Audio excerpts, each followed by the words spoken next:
Please आप बताइए क्यों ले जा रहे हो? भेज दो, जहाँ भेजना हो, जहाँ भेजना हो भेज दो।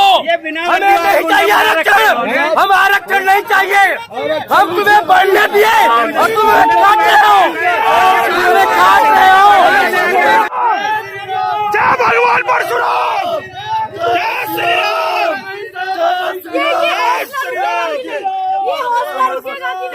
मर जाएंगे, मर जाएगा सत्यम पंडित, पर कभी नहीं मरेगा। जीता रहेगा। ऐसी बात है ना, तो अगर आज मैं यहाँ लिख दूंगा ना मुसलमान देश छोड़ो, तो यहाँ पे दंगाई बन जाएंगे, हो जाएगा यहाँ पे। हम दंगाई बन जाएंगे, हमसे यूँ कहते जाएंगे हिंदू तू दंगाई फैला रहा है बैठ कर। परंतु उनको यही नहीं पता कि इनको ब्रेन वॉश किया जा रहा है। हम सदैव हम ब्राह्मण जन्मना जायते शूद्र दिग्विजते वेद पठाजित ब्राह्मण, हम सदैव से शिक्षा पद्धति को ले चले और सबके सनातन धर्म एक ऐसा धर्म जो सबको एक साथ लेकर चलता है। तो खुली चुनौती दे रहा हूँ, इस देश से मुझे बाहर निकाल के दिखा दे, ब्राह्मण हूँ, भारद्वाज हूँ, बाहर निकाल के दिखा दे, पूरे देश के अंदर कह रहा हूँ खुला, जिसमें दम है यहाँ है और बाहर निकाल के दिखा। वो आई थी वेब सीरीज आई थी, उसमें ना एक अच्छा स्लोगन था कि ब्राह्मणवाद से आजादी। इसका मतलब क्या है? मतलब हमारे 90% ब्राह्मण क्रांतिकारियों ने देश को आजादी दिलाई, उसके बाद हमको सुनने को मिलता है कि ब्राह्मणवाद से आजादी। मतलब हम लोग क्या पागल बैठे हुए हैं यहाँ पे इस देश में जी रहे हैं।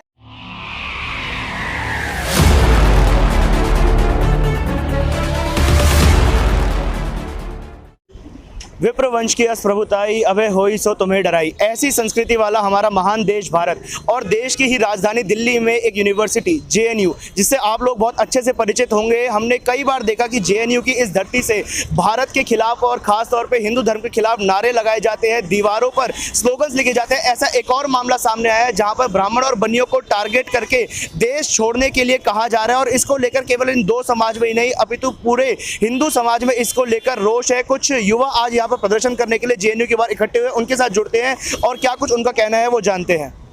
ठीक है, प्रशासन अपना काम करने की सोच रहा है, जो प्रशासन तरफ से अपना पूरा काम कर रहा है, ठीक है ना। वो उनका काम है, ये हमारा काम है। वो उनका धर्म है, ये हमारा धर्म है। हमने अपनी बात बोली है, इसके साथ हमने कोई हिंसा तक नहीं फैलाई है, ना कोई लड़ाई झगड़ा किया है, ना कोई तोड़फोड़ करी है। प्रशासन ये भी कह रहा था कि ये बहुत छोटी सी बात है।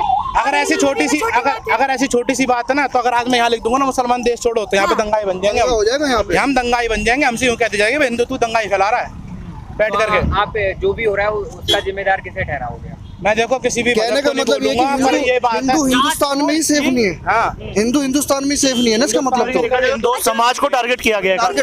दो समाज को नहीं, ये हिंदुत्व को टारगेट किया गया पूरे। कहीं भी सीसीटीवी है जहाँ पर ये चीजें लिखी गई हैं। देखो सीसीटीवी के अंदर तो कई चीजें नहीं आई, यहाँ पर दीवारों से लोगों की फोटोज वगैरह निकली है, एक लड़के की फोटो भी आई है सामने। मैं किसी आदमी की ज्यादा किसी जाति के लिए बोलूंगा ना, मैं किसी मजहब के लिए बोलूंगा, मैं इतनी सी बात बोलूंगा, अगर वो भी हिंदू है या दूसरा मजहब का, जब हम उसके मजहब की उसकी जाति की अगर इज्जत कर रहे हैं, तो हमारी जाति की और हमारे मजहब की तो हम गलत सुन भी नहीं सकते। मेरा नाम अमित कुमार तिवारी है, और बात यह है कि यहाँ पे 300 गार्ड 300 गार्ड मतलब कि 3 पाली होती है, 100 गार्ड चढ़ते हैं। आप जेएनयू में पढ़ते हैं? मैं जेएनयू में नहीं पढ़ता हूँ, मैं सुल्तानपुर यूपी का रहने वाला हूँ, अयोध्या का। इनका देशभक्ति इनको मेरा मतलब कि यहाँ पे एक हर एक उसमें शिफ्ट में 100 गार्ड काम कर रहे हैं। तो 100 गार्ड कर क्या रहे हैं, उनके जानकारी में क्यों नहीं है? वो भी हॉस्टल जैसे एरिया में वहाँ पे अगर लिखा जा रहा है कौन आ रहा है कौन जा रहा है, इनको तो जानकारी होनी चाहिए। अगर कोई नेता ये करवा रहा होगा अपने चुनाव की, जैसे एमसीडी चुनाव यहाँ दिल्ली में थी, गुजरात में चुनाव थी, तो ये ऑलरेडी टारगेट सनातन धर्म ही क्यों कर रहे हैं अपना? ये या तो किसी में ऐसे हो। इसके पीछे की राजनीति क्या है? इसके पीछे ये है कि ये जो इस्लामीकरण का राजनीति है ना, ये कराएंगे जनरल और ये शूद्रों में लड़ाई कहेंगे कि तो दबाए जा रहे हैं, और इन पे जब बात आएगी तो फिर ये बोलेंगे, कहेंगे भाई सवर्ण तो शोषण कर रहे हैं उनका। परंतु उनको यही नहीं पता कि इनको ब्रेन वॉश किया जा रहा है। हम सदैव हम ब्राह्मण जन्मना जायते शूद्र दिग्विजते वेद पठाजित ब्राह्मण, हम सदैव से शिक्षा पद्धति को ले चले और सबके सनातन धर्म एक ऐसा धर्म जो सबको एक साथ लेकर चलता है। हम राष्ट्रवादी, मैं बनारस से आया हूँ यहाँ पे। कौन कर रहा है? ये कर रहे हैं, देखिए मैं नाम स्पष्ट आज खुल के बोलना चाहता हूँ। ये वही कर रहे हैं जैसे कि आप हाथरस वाला मामला याद होगा आपको कि दलित की बेटी और उसमें सवर्ण थे, उसी प्रकार से वही चीज यहाँ फिर दोहराई जा रही है कि भैया सवर्ण और दलितों में फूट कर जय भीम। अब मैं बताना चाहूंगा जय भीम और जय मीम, ये इसलिए नारा चला, वो तब तक नारा चलता भारत का इस्लामीकरण नहीं हो जाता। और जब भारत का इस्लामीकरण हो तब हिंदू नहीं, फिर हिंदू जाति नहीं देखेंगे, ब्राह्मण भी कटेगा, बनिया भी कटेगा, यादव भी कटेगा, गुज्जर भी। तो हमारा नारा सदैव से ना कोई ठाकुर ना कोई अर्जन ना वर्मा ना पंडित हो, और गर्व करो हम हिंदू हैं, आपस में ना खंडित हो। परंतु यहाँ आत्मसम्मान की बात आई है, और सम्मान और स्वाभिमान के लिए हम कहीं भी जा। मेरा नाम अमन पांडे है।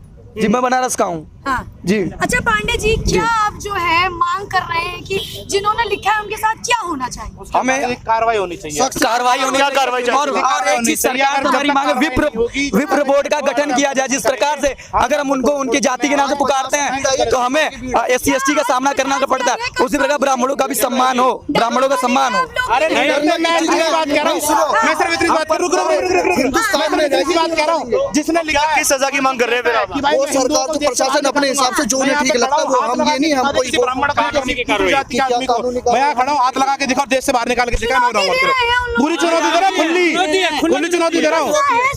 बिल्कुल है इस चीज का, तो खुली चुनौती दे रहा हूँ, इस देश से मुझे बाहर निकाल के दिखा दे, ब्राह्मण हूँ, भारद्वाज हूँ, बाहर निकाल के दिखा दे, पूरे देश के अंदर कह रहा हूँ खुला, जिसमें दम है यहाँ है और बाहर निकाल के दिखा, मैं चलूंगा। टुकड़े टुकड़े के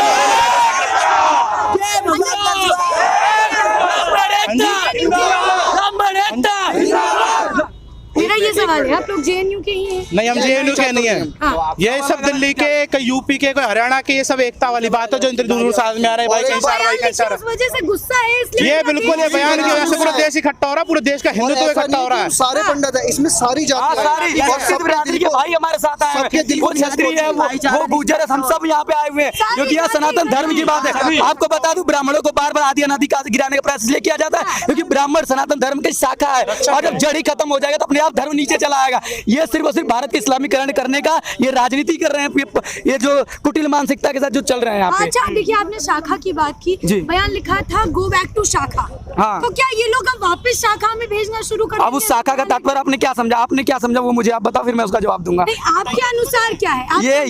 ये बकायदे संघ वगैरह कहते हैं कि हम संघी हैं, हम उद्दंडित करते हैं, हम तो भारत को तोड़ते हैं। परंतु एक बात बताओ, भारत को अखंड का सपना देखने वाला वीर सावरकर जी वहाँ अंडमान की जेल में सपने देख रहे थे, वो भी तो एक ब्राह्मण था। आजादी की पहली गोली मंगल पांडे ने चलाई, वो भी तो ब्राह्मण था। तात्या टोपे कैसे भूल, चंद्रशेखर आजाद तिवारी को कैसे भूल जा रहे हो तुम? हम सदैव अपना सर्वोच्च देते अपने माँ भारती के लिए, क्योंकि हम सदैव से ही अपने देश से, अपने राष्ट्र से प्यार करते आए हैं। शाखा लेकर क्या RSS को भी इसमें इन्वॉल्व किया है? इनडायरेक्टली संघ को भी इसमें किया गया है जी। अच्छा एक सवाल मेरा, देखिए ब्राह्मण और बनिया को टारगेट किया जी, बिल्कुल। अगर कल को चल के जो लिखा था खून बहेंगे, अगर कल को चल के JNU में किसी की मृत्यु हो जाती है तो दोषी किसको मानेंगे? दोषी उन्हीं लोगों को माना जाएगा जिन लोगों ने चीज के लेके, अब मैं किसी मजहब के बारे में या किसी जाति के बारे में कह दूंगा कल को, तो उनको लगेगी भाई हमारे बारे में अभी गलत सोच रहा है। ठीक है ना, हम तो हेट फैलाने वाले ना किसी को हेट देने वाले, साफ सीधी बात है।